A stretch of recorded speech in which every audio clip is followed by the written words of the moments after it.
Welcome to the Populist. This is Kevin O'Hare. So I want to talk a little bit about this week's podcasts and kind of some of the assignments before I get into this episode 9 where I talk executives with Dr. Craig Parsons. So this week there's 3 podcasts, but don't freak out because they're shorter than normal, and the one is an interview and the other is a guest lecture by Dr. Shauna Meehan. So it's not like you've got 2 hours of podcast to listen to. It's just that Professor Parsons and I didn't get to cover everything that needed to be covered in the podcast. So episode 9 with Dr. Craig Parsons, we discuss executives, their functions, the differences between heads of state and heads of government, the different forms that executives take, how the different systems affect executive-legislative relations, what coalition governments are, and the powers of executives. In episode 10, I discuss executive stability, which is going to be really important for answering your guided reflection question this week. Episode 11 is another guest lecture by Dr. Shauna Meehan, where she discusses political parties, party systems, and interest groups. Okay, so make sure you're listening to all of these, and also make sure that you're peeking ahead early in the week to be able to know what you're looking for and what you need to do for your reflection question this week. All right, remember, it is due, guided reflection number 3 is due by 11:59 this Friday, November 9th. Again, make sure to keep up on the reading and to look at the question early in the week so you have plenty of time to answer it. The question for the final paper will be posted this week. I'm sorry for the delay. I know I said it will be week 6, but it will be sometime this week. And make sure to keep up on the readings and quizzes because you've got a lot of assignments coming up over the next 3 weeks. So Guided Reflection 3 is due on November 9th. The class Life Link assignment is due November 16th. But I'm changing the Guided Reflection 4 from being due on November 23rd, which will be the day after Thanksgiving, to November 26th, which is the following Monday by 11:59. Okay, so give people a little bit of extra time and not punish people who maybe went home for the holiday weekend. Okay, so without further ado, here is my conversation with Dr. Craig Parsons.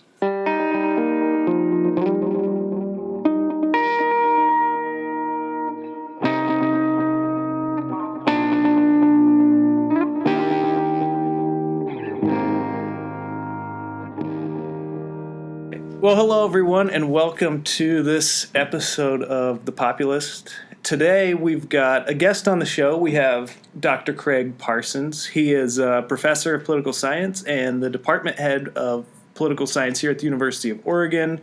He's written many books, including A Certain Idea of Europe, How to Map Arguments in Political Science, and An Introduction to Political Science, How to Think for Yourself About Politics. Welcome to the podcast. Thanks, Kevin. So today we're going to be talking about executives and the executive branch of government in certain forms of government. And so to start off, what do executives do? What is their responsibility? Well, so executives are, in terms of what they need to get done, right? They're the managers who are like in a business, or if you picture a military unit, or any sort of organization, the executive, well, they execute. So, and what that typically means, 2 kinds of roles. One is setting the agenda, coming up with policy, formulating policy options. Okay. And the other is then implementing them.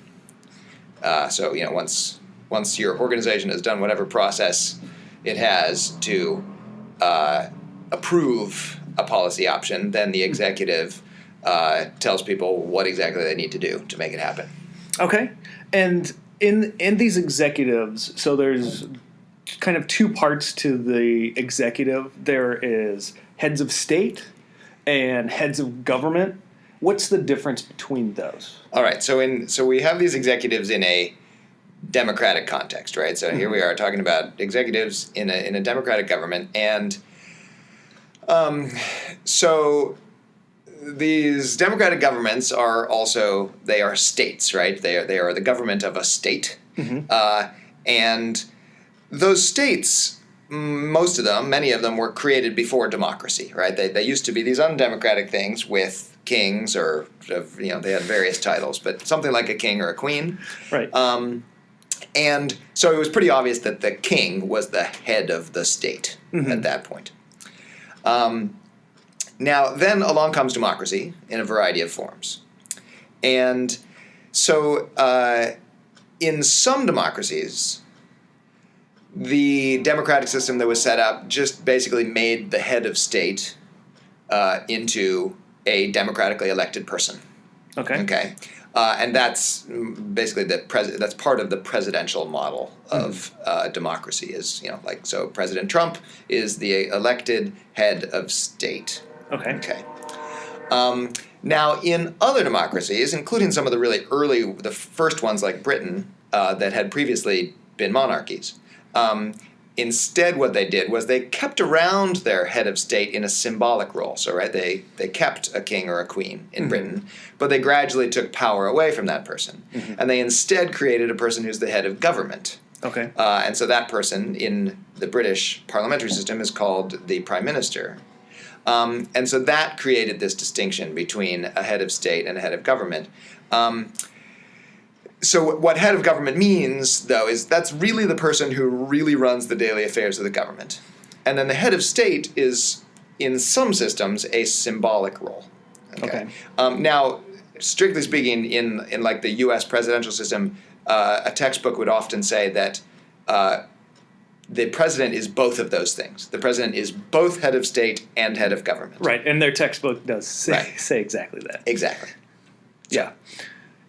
So it's splitting up the different role. Like, if it's not fused into one, like the presidential system, it's splitting up the different roles. Exactly. For the symbolic reason of having a symbol of the overarching unity of the country through the monarchy, right, is the classic thing. I mean, another thing that's just worth noting, right, is that it's useful for a government sometimes to have someone who really has to run the daily affairs of the government and someone else who does symbolic stuff and like goes to funerals and things like that. And we have a sort of slightly different adaptation to that in the United States. The vice president is sent to funerals, right, and stuff like that. So even if those roles are fused in the U.S. government, we still have sort of created a role that takes a few of the symbolic responsibilities off the weight of the main leader.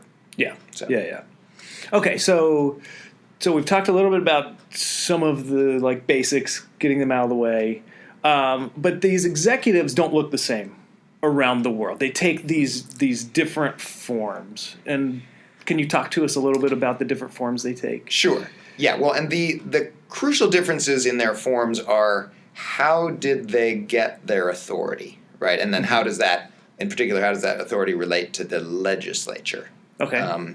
Because, I mean, in terms of their actual, their form in terms of like what do their offices look like and what do they do during the day, they're actually very similar. So that a president or a prime minister is the face of the government. They talk on TV. They have a cabinet of ministers, or we call them secretaries in the United States, who run departments like the State Department and the Agriculture Department and the Commerce Department and everything else. All governments have that, and that's the executive. But so the big difference, though, between a presidential executive and a parliamentary elected executive is how does that top person get into that role, right? And so, though there are a few asterisks on this, basically a presidential system is one in which the top executive is directly elected. Okay, now, anybody who knows anything about American politics knows that the asterisk is we have this thing called the Electoral College, which sort of complicates that. But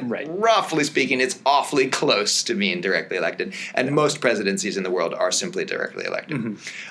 Whereas the prime minister gets to be the head of that government and running its executive because first you have a legislative election So all the members, if we're talking, say, the British example, so they have the House of Commons, and there's an election in which all the British people vote for their representatives in the House of Commons, and then a majority in the House of Commons determines who's going to be the prime minister. Mm-hmm.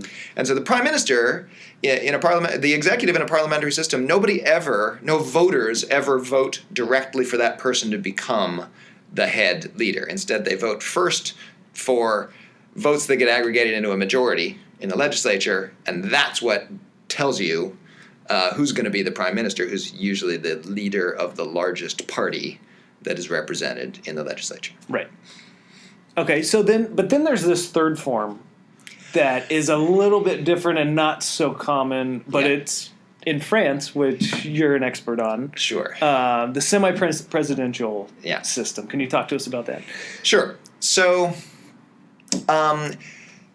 it very much it really has these two systems stuck on top of each other, and so I mean the basic mechanics of it really are just literally those two things together. So France has a directly elected president who gets elected every 5 years, and they have a prime minister who gets into office because every 5 years they also elect the members of what they call the National Assembly, and then the prime minister. Well, the prime minister is a little bit trapped between these two forces because the prime minister, in order to become the prime minister, has to both have the support of the majority in the National Assembly and the acceptance or nomination of the president. Okay. And so that, by the way, that in this mixed system, the president in France is the head of state, and the prime minister is supposedly the head of government. Okay. Now, I say supposedly because the way there's been a big tug of war over time in this French system, like who has the real power, and it has mostly shaken out that it's the president, and so the president the prime minister is like the first secretary of the president who really does the bidding of the president. And so it mostly operates as a presidential system in its main lines. Although there are times, like if the president is super unpopular or whatever, that the prime minister steps forward. So it can shift back and forth, and it is sort of complicated. But it really is just these two things sort of stuck on top of each other. Mm-hmm. Yeah. And the president is elected how and directly. Direct election. Direct, yeah. Okay. Majority. Okay, yeah, and we talked a little bit about like runoffs and stuff. In the past. So there is that complication. Right, yes. Right. The French electoral system is basically like the one in the United States, except somebody has to get 50%. Mm-hmm. And so if you have one round of an election, and if nobody gets 50% in the first round, then the top two vote getters go on to a second round 2 weeks later. Mm-hmm. And once you only have two people running, then by definition somebody gets 50%. Right. Yeah. So. Yeah. Okay. So in these different forms of the executive, okay, the different ways that they can be shaped, how does this affect the relationship between the legislature and the executive? Yeah. Well, there are huge differences there. Okay. That really have a lot, huge effect on power and who's really running the show. Mm-hmm. And those effects sort of run maybe in ways that aren't exactly what you would think when you first look at how these systems are set up. So you might think that a parliamentary system where the head of the executive, the prime minister, only gets to be the head of the executive because of the support of this majority in the parliament. You might think that would make the legislature very powerful, right? Because now the prime minister has to really care, it seems, day to day, of keeping the support and favor of a large number of those people in the parliament. And at the same time, you'd think that whereas a president is elected independently and has sort of their own basis of support and can sort of say, screw you, Congress or Parliament or whatever, if they're not getting along. But interestingly, in most cases, that's not quite really how it shakes out. Because, so the whole notion of a directly elected president in the presidential system, which was invented with the American Constitution, is, as students of politics tend to know, right, is premised on this notion of the separation of powers, right? So you've got your parliament over here that we call Congress in the U.S., and you've got your president over here, and they're both elected in separate choices. And the whole reason for that setup of government is that they're going to balance and check each other so that nobody fully runs the show, so nobody can be dictatorial too much, right? Because the other bunch is going to gang up on them if necessary and keep them from doing bad things. And so what that means is, though, even though the president has a very personal and direct relationship to the people and is often, a very, the most, by far, salient person in American politics or in other presidential systems,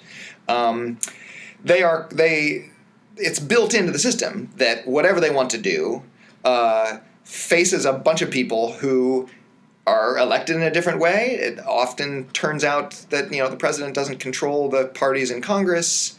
And so it's really a system designed to limit the powers of the executive to a substantial degree. Okay. Now, in parliamentary systems, instead, everyone is elected together, right? So you get a legislative election every so often. It's typically every 4 or 5 years in most countries. And then the majority is determined in that election, and the majority brings along with it its prime minister, right? Whoever they want to be prime minister. And so these people are sort of elected as a team, and the prime minister is the head of the team.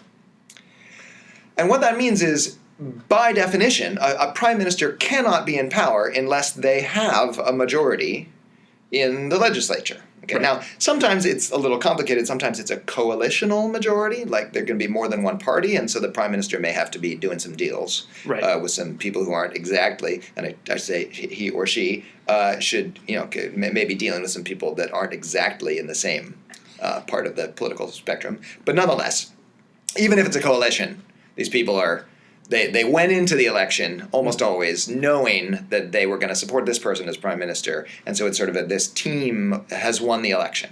Right. And so now that creates a presumption that the legislature is going to support the policy agenda of this prime minister. That can change, and especially if a prime minister has a small majority, like if they just barely won the election, then a prime minister can be a weak executive. Yeah. But broadly speaking, it tends to be the case that prime ministers are more able to, they're more confident they're going to be able to implement their policy agenda, and through their term they typically can, because a parliamentary system does not have a separation of powers. The powers are fused between a legislative majority and a parliamentary leader. Whereas a president, sometimes they have a lot of power if they can get their stuff through Congress. The legitimacy that comes with being a directly elected leader can make a very popular president can do a lot. But boy, if Congress wants to block it, they can at every step, right? And so a presidential system is actually intended to create a weaker executive. And even though the American president is a pretty powerful person, actually, they're not as powerful as most prime ministers in parliamentary systems. Wow. So the presidential system with the separation of powers kind of creates this dual legitimacy. Right. And that creates issues for them being able to put stuff through, whereas in the legislature it's fused, and most of the time it's easier to get their legislative agenda done. Yeah, most of the time. And then, you can always come up with scenarios in which it's not quite the case. But, so even if you look at times when the American president has been in power and controlled the Congress, okay, so we can talk about the recent Trump administration, which controls both houses of Congress, or you can go back to the first 2 years of Barack Obama's presidency. Right. Even in those periods, the president runs into all sorts of trouble passing things. So Barack Obama's signature thing was his health care plan, Obamacare, in those first 2 years. And yes, Democrats were basically behind it. But the Democrats in Congress were not exactly the same thing as Obama in terms of how they thought about the really complicated issues in that. They were all elected separately out in their own constituencies from all sorts of different places across America.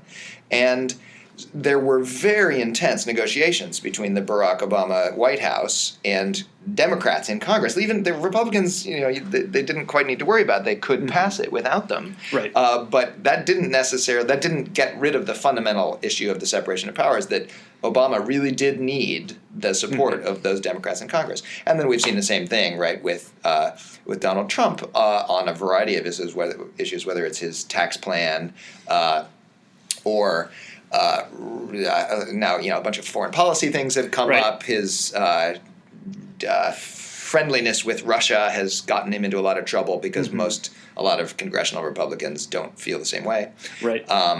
And so even when parties stretch across the separation of powers, the separation of powers is a really fundamental feature of the division of government, and thus a president can never really be as confident of their ability to do what they want in policy-wise as a prime minister, especially if a prime minister has a single-party majority in a parliamentary system. They become a very, very powerful leader. They can do extraordinarily radical things. They can make big policy changes. Yeah. So. Yeah, so you mentioned a single-party majority, and I want to go back to earlier. You talked about coalitions. Yeah. So with coalitions, what exactly are you talking about with reference to those? Yeah. Sure. So, so in your parliamentary system, right, you have this national election every typically 4 or 5 years. It's possible that, depending on what your country is like, a single party might win a majority of the seats. Right. Okay, and that's actually it's gonna matter a whole lot what your electoral laws are. Right. Right. You've covered some of that. We right, covered that class, last week. Yeah. So especially if you have an electoral system like the one we have in the United States, a first past the post system, which the British also have. Right. That at least makes it fairly likely that a single party majority will result, because it rewards big parties. However, parties or countries are fragmented things, right? Especially the bigger the country, typically, the more diverse it is, and you shouldn't expect democracies to produce single-party majorities most of the time. Right. And that's especially true if you don't have a first-past-the-post electoral system. Right. If you have any sort of proportional representation electoral system, then that's going to tend to favor some smaller parties, a larger number of smaller parties. And so then you're gonna have your election in your parliamentary system, and you're going to end up with no party by itself having a majority of the seats. But since in order to anoint a prime minister, a majority of the people in the legislature have to vote for that person. That means you have to form a coalition. So a certain set of parties have to get together that add up to having a majority. Okay. And they declare their support for the prime minister. And as you can imagine, right, if these are different parties that just prior to this were at least partly competing, right, to win these seats, because even if they're parties that are sort of friendly, that they may know that they're going into the election sort of as a coalitional team, but they still would like their party to win more seats rather than their friendly party next to them, right? That's why they're still separate parties. Right. So they go into this. The election shakes out the way it shakes out. And then they all look at each other and say, okay, yeah, we're going to form a coalition. But then they haggle over the conditions. And typically the biggest party, the prime minister will usually be the leader of the biggest party, whoever is that party has chosen as its leader. And then the prime minister will say, okay, party number 2, party number 3, however many parties they need to slap together to get a majority. What do you want to give your officially it's called confidence in the prime minister to vote for this, for me as prime minister? And they'll say, let's say it's the Green Party. They'll say, we want our guy or our woman to be the minister of the environment. So we're going to control that policy space. And often they'll have extensive written deals. We get this position, and the whole government is going to support our country's membership in this environmental treaty or something, if it's a Green Party, right? Or something like that. Or you need to dismantle that nuclear power station or something like that. They'll have some very specific policy things that they force the biggest party to agree to in order to get this additional support. Right. And then that continues on through the life of a coalitional government. Because when they come back to pass legislation in the parliament, they again need to get their whole coalition to line up behind it. And so, again, they do these deals. I mean, of course, even in a single party majority, that kind of stuff happens, right? I mean, the kind of thing I've just described is also familiar in a presidential system, in Congress, right? You're always trying to pull together enough people to vote for something and giving them whatever it is they want, right? So that happens in all legislatures. But it's sort of super explicit when you have a coalitional government in a parliamentary system to even set up the executive. First, you have this round of that deal making, right? And then the whole way along, the prime minister sort of has to pay attention to those things. So it's almost like a big negotiation to start. Yeah. To where you get kind of a program of government that coalition's going to focus on. Exactly. And then it's constantly renegotiated through the life of that government. Yeah, which, can sound and can be pretty cumbersome. But on the other hand, people who like parliamentary systems will say, well, wait a second. What that means, so you had an election, no single party won the majority. So the country has expressed itself to say no single party should be running the show. And so big policy decisions should be made in this sort of consultation. Whereas the danger of a presidential system is that you get a single-shot vote for a leader who then doesn't depend for their office on the support in the legislature. And you can have one thing that a presidential system can leave you with is, for example, a very unpopular president who is nonetheless stuck there. You're stuck with that person for 4 years. Yeah. There's no chance that the legislature will remove its confidence and the government will fall, which is something that can happen in a parliamentary system. The Congress can't get rid of the president unless that person commits a crime. Right. Right? Right.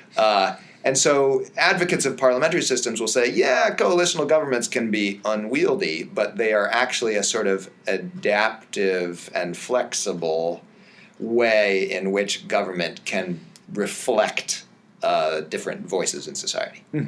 Now, regarding these coalitions, are there different kinds of coalitions? Like, do we see, I guess, multiple types that occur in different places? Yeah, absolutely. It's going to depend a whole lot on your party system, right? Right. Who are the big players or big and small players? And party systems vary hugely across countries. they come in some configurations.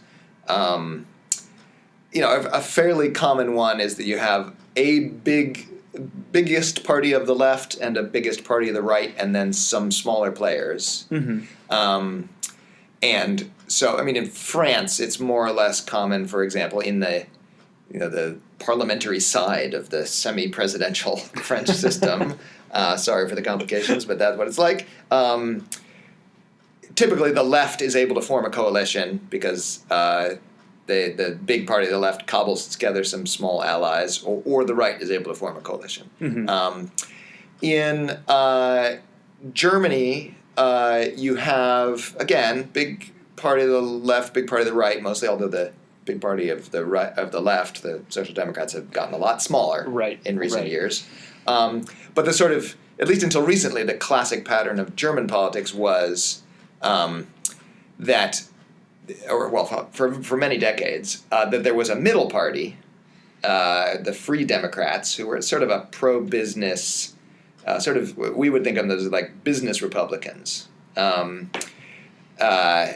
who thought of themselves at least as being between the right-wing Christian Democrats and the left-wing Social Democrats, and they were sort of kingmakers, and that meant, and they did shift back and forth. Actually, they more naturally allied with the right, but there's this long period in which the coalition is the right and that sort of quasi-centrist party, and then they shift in the early 1980s. They shift and went the other way.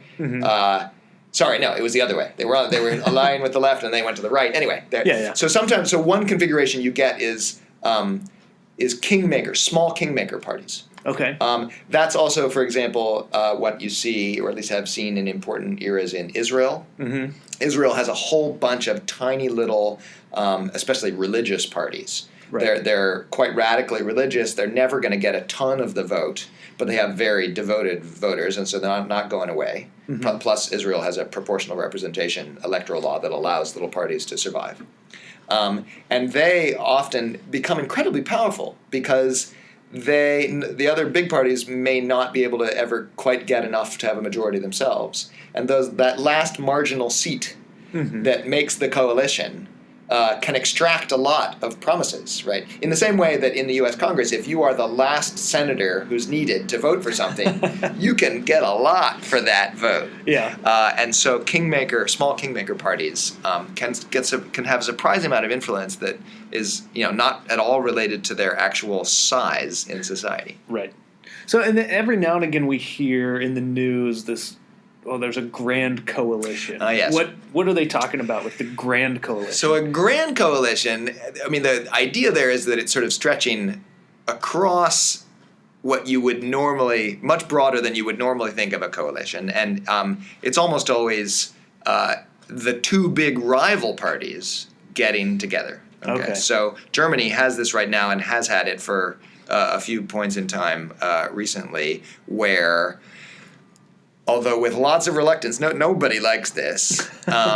Essentially, the two big parties, they're not doing that well. They don't even win quite enough votes that they and their other closest immediate ally could form a government. And so the only real way to form a working government is for the two biggest parties to form a coalition. And so... And they sit down and they draw out a very explicit, we're going to do this, we're going to do that, we're going to control this policy area, you're going to do that one. And, I mean, in Germany they have a high level of compromise between the parties, so they're basically able to make it work. If they were more like American society these days, it would be a little hard to imagine, right, that working out. But grand coalitions really only arise in countries... that at least around that moment have pretty high degree of sort of compromise among the major players, and they're fairly rare. You're probably going to ask about a minority government as well, or did you want to get into that complication? No, absolutely, because this is important. Yeah. So there's one other wonky possibility that sometimes comes up in a parliamentary system. So let's say. Nobody can form a majority, right? No party is big enough to do it by themselves, and they all hate each other, and nobody can agree to support some other party's leader as prime minister, and big surprise that can happen. Right. But you need a government, right? Everybody agrees that you need somebody to be keeping the trains running on time at the very least. And so one possibility is what's called a minority government, where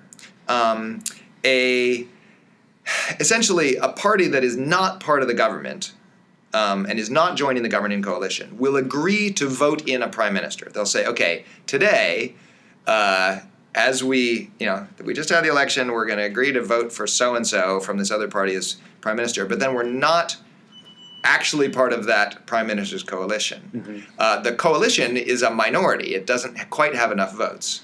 But in order for the country to be governed, a party might say, yeah, we don't agree enough with you to actually be part of your team in governing, but we will allow you to set up the government by voting for you today. Now that often has the effect of whoever did that, it sort of makes them kingmakers, right? In a permanent space, because now, so that minority government, every time they want to pass any substantial legislation, is going to have to come back, and they don't have a majority put together, and they're going to usually go to those same people and say, okay, what do we have to do to pass this piece of legislation? Well, and I saw that in studying Portugal before their financial crisis, is their socialists had a minority government where they had to go to the Social Democrats, and it really made it kind of, they were super vulnerable, and the second that the Social Democrats were like, you know what, they're not doing what we want them to do, we're going to have a vote of no confidence, and and move on from Yeah. these guys. And unsurprisingly, it creates a very weak government. Right. But sometimes you can't do anything else, right? Right. Well, and then there situations where governments aren't formed yet. Oh yeah. Well, that it just keeps going. Isn't Belgium? Belgium I think the longest. Is Belgium there now? I actually haven't paid attention to this. I know when I was I think there, they have a government right now. When I was there in February, they didn't have a government. And it had been hundreds of days. So Belgium is very fragmented, has a whole lot of parties, and they don't agree with each other very well. And there have been periods where Belgium has had a national election and then has gone for as long as close to 2 years of just coalitional negotiations, like trying to figure out who could put it together. Right. And what you get a caretaker government in that case, right? Basically, whoever was the previous government before the election, they don't. Fortunately, they don't just all walk away from their jobs once the election happens. They stick around until a new government is actually set up. And of course, such systems are intended for that to not be very long. You're supposed to have an election and then have a government that reflects the election. But in a parliamentary system, if they can't strike a deal, you can have a caretaker government that lasts a very long time. Mm-hmm. Which again, that's a really weak situation because that government does not have legitimacy to do anything. They are caretakers. They can keep things going, but they can't exactly push any sort of agenda. Right.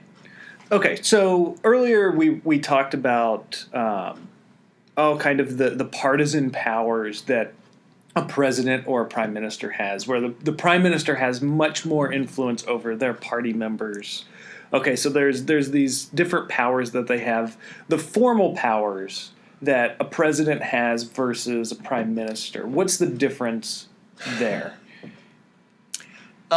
Formally speaking, I mean, they're at a broad level, they're not that different.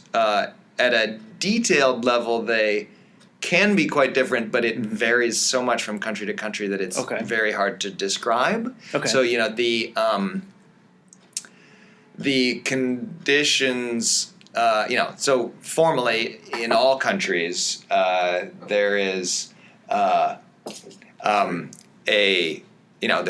a distinction between normal legislation and various kinds of decrees or sort of administrative regulations that the executive can put forward without passing it through the legislature. Right. And we have those, and there's a lot of tension and fights in American politics about what presidents can do without getting congressional approval. So like the executive orders and things like that. Executive orders, which is a space that has grown over time. And basically you have that same thing in parliamentary systems too. Mm-hmm.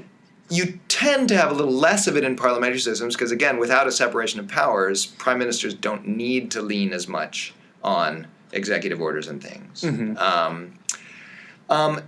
But so now actually probably the most important thing to highlight, though, in those differences of powers, and maybe in a later conversation or session, if you're talking more directly about legislatures, this will come up the most. Is that your next one? No, it was one that just happened. Well, so agenda setting, basically the control of the legislative agenda is probably the most important formal difference. Roughly speaking, in presidential systems, the president does not control the agenda of the legislature, right? The leaders of Congress can, if they don't want to talk about a bill that the president wants to propose, they just don't. Right.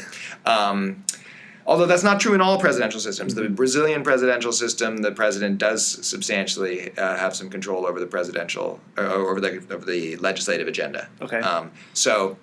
But in most presidential systems, that's conceived of that's built into the notion of separation of powers, that the president can't control the legislative agenda. Right. And then it varies in parliamentary systems how much the prime minister can directly control the agenda of the legislature. Mm-hmm. But in a lot of them, and especially the really classic parliamentary systems like Britain, the prime minister fully controls the legislative agenda. So again, you're in this fusion of powers logic where the legislative majority and the prime minister are elected as a team.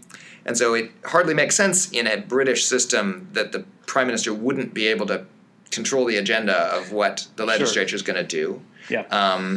And that is part of what makes a British prime minister a very powerful person, assuming they have a decent majority. Mm-hmm. And so, because then they can totally control exactly what the legislature talks about. But then there are others in Italy and so Germany. The legislative agenda is sort of negotiated between the prime minister and the leaders of the assembly. In Scandinavia, the assemblies tend to have some of their own legislative control. So there's a bunch. It's sort of along a spectrum. With a U.S. system being, the legislature is really autonomous and can just refuse to talk about the president's agenda, and then a whole bunch of different options in between out to a British-style system where the executive totally controls the legislative agenda. Gotcha. Okay, so to kind of wrap this up, because we've covered an awful lot of ground here in about a half an hour or so. So which system actually creates the more powerful executive?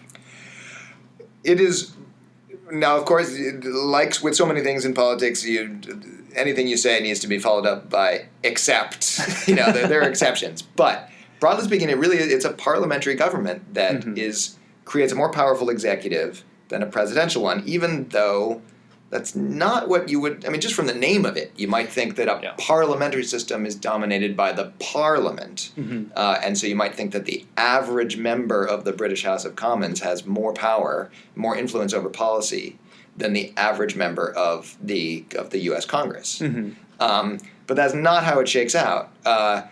Because the executive is elected as part of this team, the presumption that they're most of the time going to line up behind the prime minister is really strong. And the prime minister, especially in the British system, controls the agenda that goes on in the legislature, right? And so the default expectation is that the prime minister is going to set the agenda and pass their policy priorities.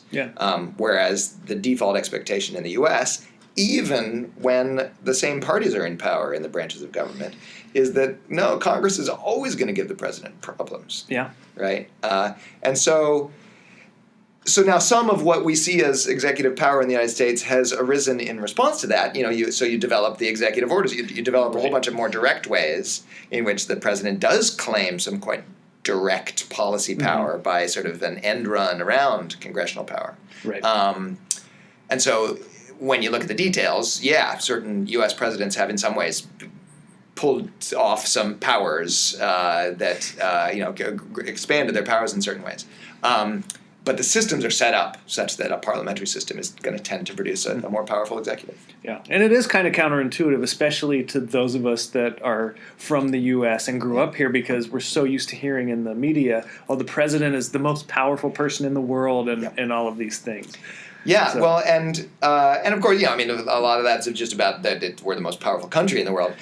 But we do, and it's not to say that the president is not powerful. The president is powerful, but presidents, if you look at the long history of, presidents trying to pull off big new policies, whatever it is, if you go back to Franklin Roosevelt and the New Deal, or Lyndon Johnson and the Great Society, or Barack Obama and Obamacare, or a bunch of Ronald Reagan's attempts to cut back the welfare state. All those influential presidents had some success, but a lot of failures. FDR was a wartime president. He was unusually powerful. Unique circumstances. Very unique circumstances. But all those other folks were at least as frustrated as victorious.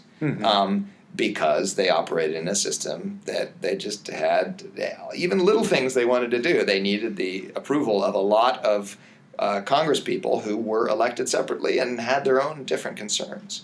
Whereas if you look at, say, Margaret Thatcher, a really influential British prime minister, or some other, British and some other European prime ministers who have come in with a really strong policy agenda, boy, if they win a good election and they have a single party majority behind them, they can rewrite the rule book in a big way. And Margaret Thatcher really changed British society.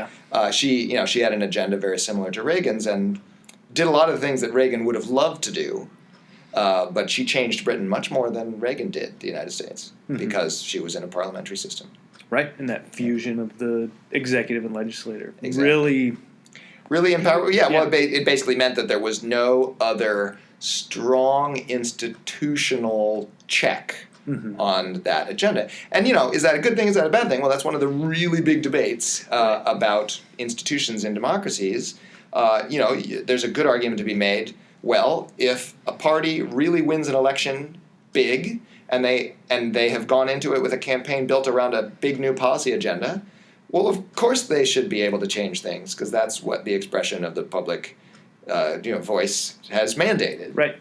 On the other hand, there's also some really good reasons to say, wait a second, we don't really want our policies to whipsaw back and forth with sort of waves of public opinion. What we'd like is we have these elections, and we do want government to be responsible and responsive to those elections, but it's not a bad idea to build in these checks and balances and separation of powers such that no one election allows someone to just radically change the system. Right. So. Okay. If there's not anything else you need to add, that'll cover it, I would think. That's been great. I want to thank you for coming on. This has been fantastic. My pleasure. All right. Well, I want to thank Dr. Craig Parsons for coming on the podcast. Make sure you're keeping up on the reading. Make sure that you are keeping up on your quizzes. And as always, post questions on the discussion if something wasn't clear or you need something clarified. But until next time, have a good one.